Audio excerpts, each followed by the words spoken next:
This snake woman, though a powerful high-ranking demon from the demon realm, was living a miserable life. Why? Because she had eaten all the meat from the beef hot pot, and her master had immediately sliced the meat into pieces, turning the main dish into a snake meat hot pot instead. Determined to get her revenge, she enlisted the help of her best friend to acquire the strongest weapon from the human world, a crowbar. Not just any crowbar, but a heavy-duty, iron-made one often featured on TV as a terrifying tool of destruction. Despite Medusa's advice to stay calm, the little evil god couldn't help but fantasize about her glorious life after single-handedly taking down Yurilin. She completely ignored the countless times she'd failed before. When Yurilin finally returned home, the little evil god decided to set her plan in motion. She used her favorite horror DVD as bait to lure Yurilin into a trap. As Yurilin became immersed in the movie, the little evil god quietly took out the crowbar, ready to execute her plan. アディオスユリネ、今日はサービスですの。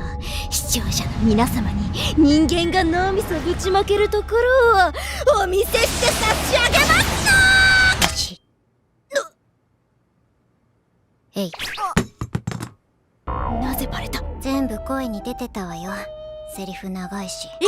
But just as things were about to take a violent turn, the little evil god panicked and tried to shift the blame. She claimed that Medusa had forced her into this. However, Yurilin wasn't buying it. She saw through the whole thing and knew that this was all the little evil god's scheme. With nowhere left to run, the little evil god stopped hesitating and used her ultimate move, charging straight at Yurilin.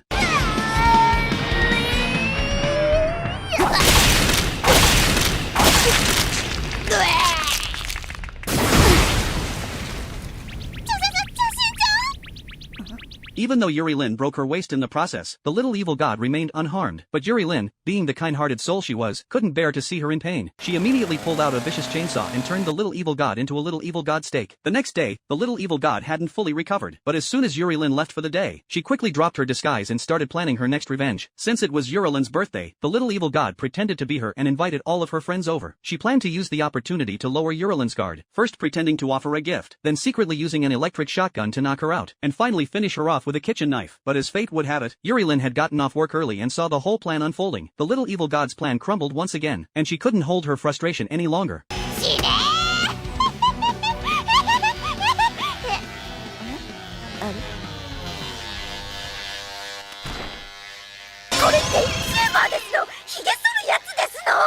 She confronted Medusa, demanding to know why she'd bought her a razor, vowing to send Medusa straight to hell for this betrayal. At that moment, Yurilin pulled out her own electric shock device. Seeing this, the other guests wisely backed off and made room for Yurilin to handle things. By dinner time, there was one more dish on the table: snake meat sashimi.